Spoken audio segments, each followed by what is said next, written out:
अस्सलाम वालेकुम viewers, C plus plus series की एक न्यू वीडियो में हाजिर हूँ। लास्ट वीडियो के अंदर हमने फंक्शंस को डिस्कस किया था।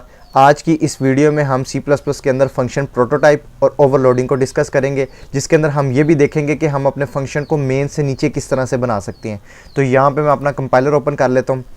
अब तक हम क्या करते थे, हम अपने मेन से ऊपर इस तरह से फंक्शन बनाते थे, ठीक है। डाटा टाइप, फंक्शन का कोई नेम, उसके बाद यहाँ पे हम कोई पैरामीटर्स पास कर देते थे और यहाँ पे नीचे पैरेंथेसिस में हम अपना कोड लिख देते थे जो भी हम फंक्शन से वर्किंग करवाना चाहते थे, और उसे फंक्शन नेम के ज़रिए हम अपने मेन में कॉल कर देते थे इस तरह से, ठीक है व्यूअर्स।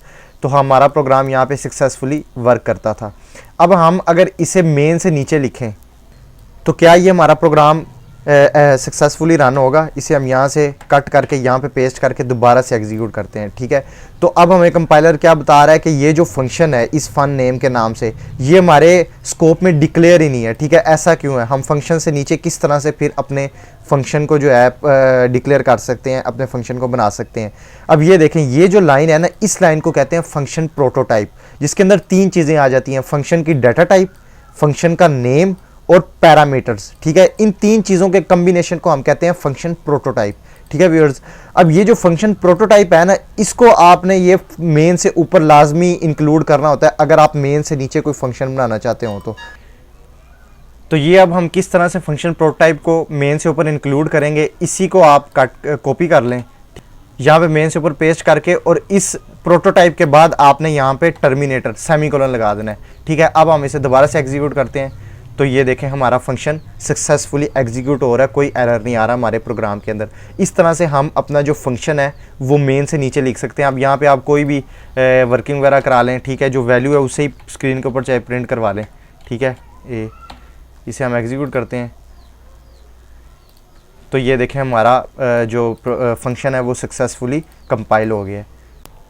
तो अब हम देख लेते हैं फंक्शन ओवरलोडिंग क्या होती है। यहाँ पे मैं इस फंक्शन को मेन से ऊपर लिख लेता हूँ ताकि बिगनर्स के लिए समझने में आसानी हो, ठीक है व्यूअर्स, इस तरह से। अब ये हमने मेन से ऊपर अपने फंक्शन को लिख लिया है। फंक्शन ओवरलोडिंग एक ऐसा कॉन्सेप्ट है ना जिसके अंदर हम सेम नेम के फंक्शन बना सकते हैं। अभी तक हम सेम नेम के फंक्शन नहीं बना सकते थे। अगर हम सेम नेम के फंक्शन अगर बनाए ना तो फंक्शन हमारे ओवरलोड हो जाते हैं। तो उस चीज़ को हैंडल किस तरह से करना है, ठीक है, इस सारे कॉन्सेप्ट को हम कहते हैं फंक्शन ओवरलोडिंग। ये जब हम प्रैक्टिकली करेंगे तो आपको बेहतर तरीके से समझ आ जाएगा। ये देखें, अब हमारा एक ये फंक्शन है, इसी को अगर मैं सेम नेम से यहाँ पे लिख दूँ, ठीक है। ये देखें, अब इसी को मैंने कॉपी करके यहाँ पे पेस्ट कर दिया। ये सेम नेम है, सेम डाटा टाइप है, सेम पैरामीटर है। मैं इसे एग्जीक्यूट करूँगा तो हमारा जो कंपाइलर है वो हमें देगा एक एरर, ठीक है। हमने अब ये सेम नेम के अगर फंक्शन बनाने हैं तो ये हो जाएगी फंक्शन ओवरलोडिंग।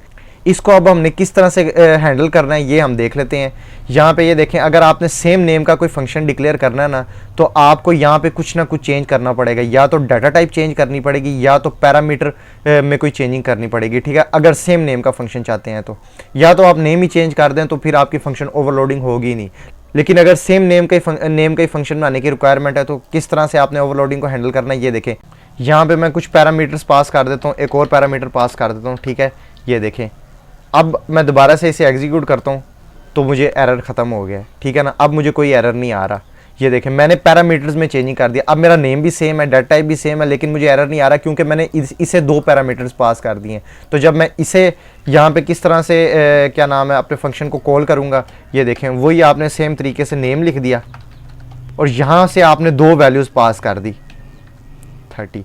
अब ये आपका प्रोग्राम जो है ना, आपकी ओवरलोडिंग हैंडल हो गई है। ये प्रोग्राम के अंदर पता लग गया कि ये फंक्शन कोई और है, ये फंक्शन कोई और है, ठीक है। पैरामीटर्स के हिसाब से हमने ओवरलोडिंग को हैंडल कर लिया है। अब हमारा प्रोग्राम सही एग्जीक्यूट हो रहा है, ठीक है। ये देखें, दोनों जो है ना वैल्यूज़ नज़र आ रही हैं। यहाँ से 20 30, ठीक है। यहाँ पर क्योंकि मैंने ये इस वैल्यू को प्रिंट ही नहीं करवाया तो यहीं से हम इसे कॉपी करके